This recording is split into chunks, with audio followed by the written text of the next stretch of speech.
Give it up for Leanne Pittsford. Show her some love. Thank you. Thank you. Thank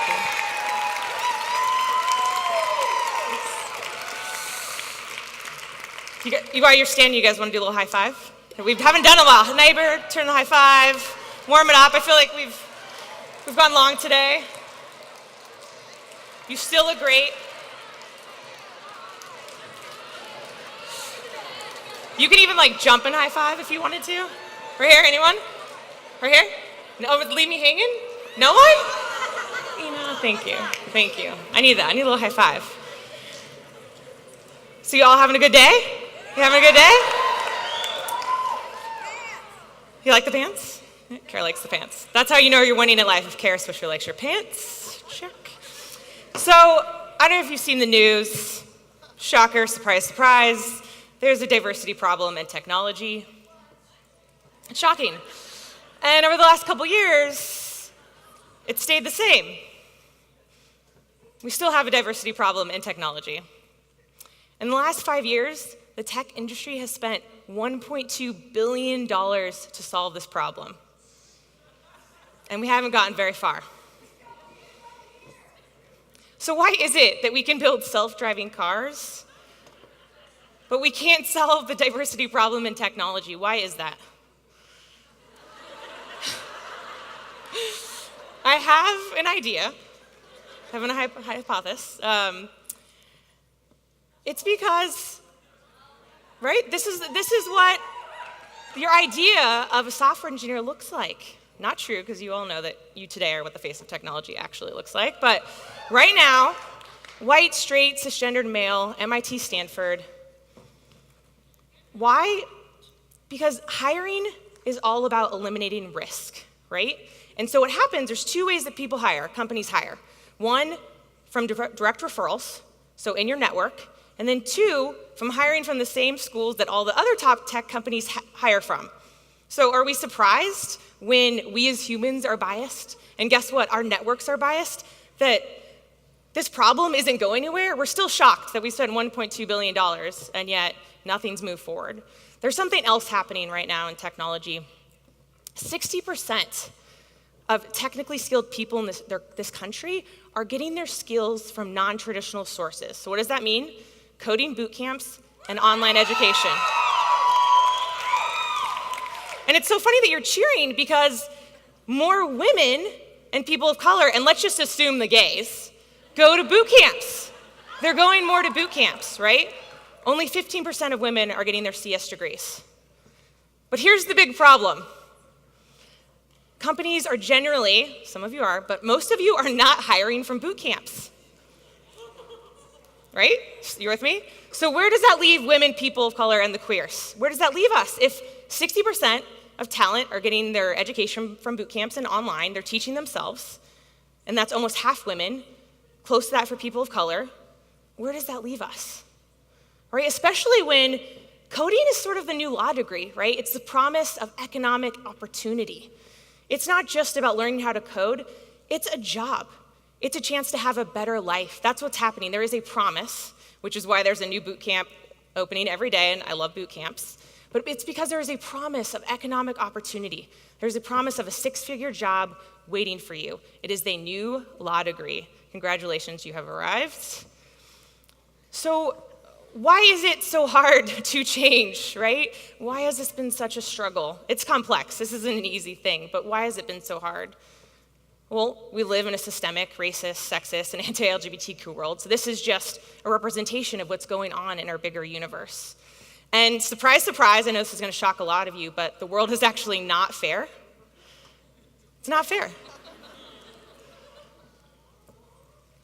If you could feel love for that one. We can actually predict how much you're going to make in the future of your entire life by the zip code that you are born in. Think about that. The zip code that you were born, what's fair about that? Who's pulling themselves up from the bootstraps? If it just depends on what zip code you were born in, how much economic opportunity you have. But I have hope. There's a lot of bad news there. I have hope because of you, because of what we've been able to build together at Lesbians Who Tech.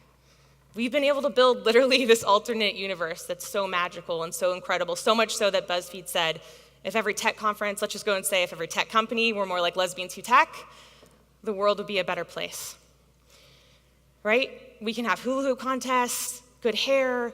We've literally practiced something called intentional inclusion. We've used data to be representative of our community. We're intersectional. We've built trust. You're showing up. You're not just watching Scandal every night. You're coming here. Yes, we have done it. Congratulations. You could clap for that. Just a few nights a week. Together, we've used our networks to build a community of 25,000 queer women and the people who love us from all around the world. We've done that together. Together. We've launched a coding scholarship. We're sending queer women learn how to code. But how do we scale that outside of lesbians, right? I mean, lesbians and queer women should have more fun than other people, but not all the fun, right? Not all the fun. And what if we, the people in this room, actually had the answer to solving this billion-dollar problem? And it's not just about diversity, although that's extremely important. It's about open jobs. Right now, there are 500,000 open jobs, open tech jobs in this country. And by 2020, there's going to be 1.4 million.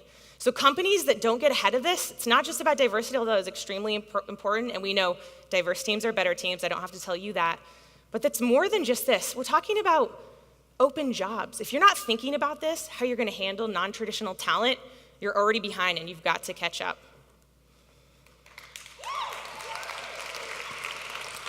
So I have a surprise for you.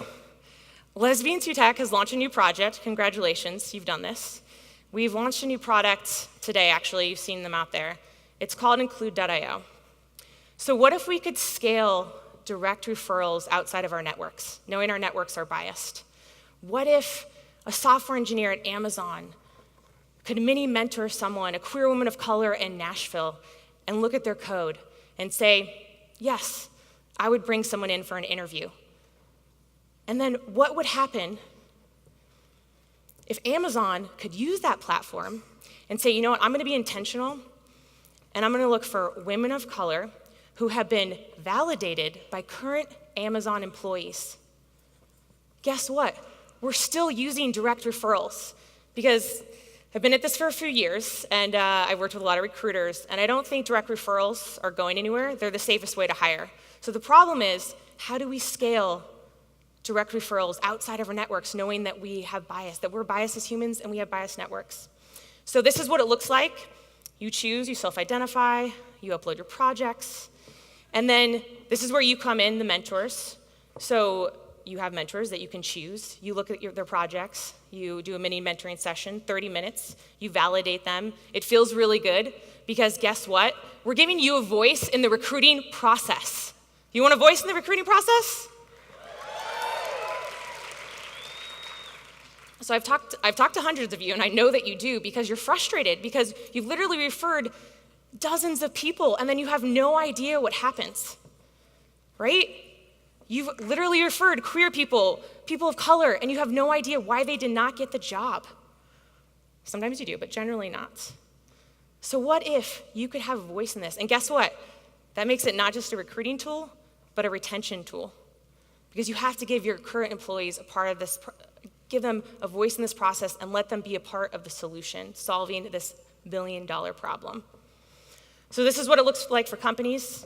You can literally search by the skill, the type of person, and by people that have only been validated by the people at your company if you want to stick to that direct referrals.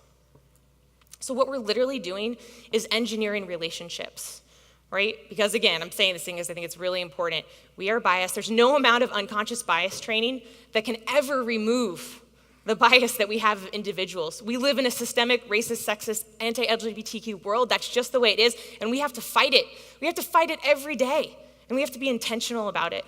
So that's what this product is going to do. We're going to engineer relationships so we can be intentional about it, and we can scale direct referrals outside of our networks. We can scale human connections, because we all know how important, how powerful human connections are. Else I know you wouldn't be here today.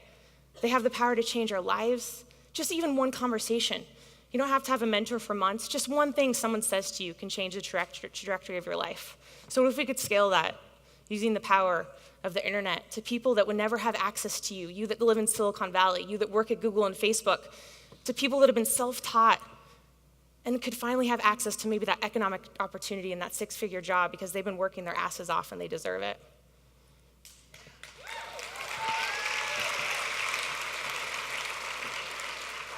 So this is kind of how we see it, for those of you like visuals instead of words, doing both, practicing intentional inclusion and increasing proxies for validation. We believe that's going to be the core of building your best team, and so people can get hired for who they really are, and allowing companies to do what's actually best for their bottom line and build their best team. So this is our team. They're outside. We may or may not have sent you an email. I don't know if the interwebs, the Wi-Fi power in here made that happen. But I encourage you to check it out. We really, really need your feedback on this. We have to build this together. This is literally a project of Lesbian Sioux Tech. So this is a slight tangent, but I have yet to do a keynote talk, and I kind of refuse to do a keynote talk without talking about my brother, who many of you know passed away years ago. And I really attribute that moment to, after a few steps, starting Lesbian Sioux Tech. That grief and that loss gave me new insight into taking risks and feeling more confident around that. And I really never would have started Lesbian Sioux Tech without that sort of influencer experience.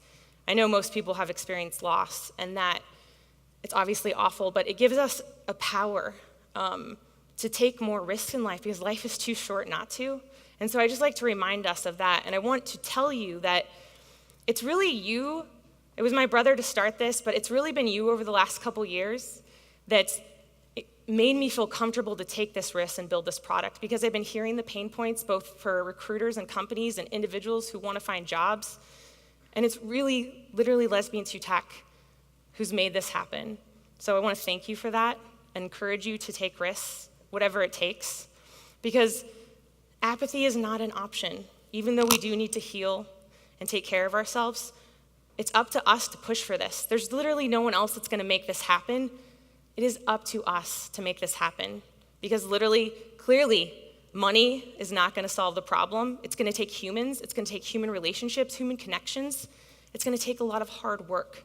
But you know what? I think you guys can do it. Do you guys think you can do this? Do you think you can solve this problem?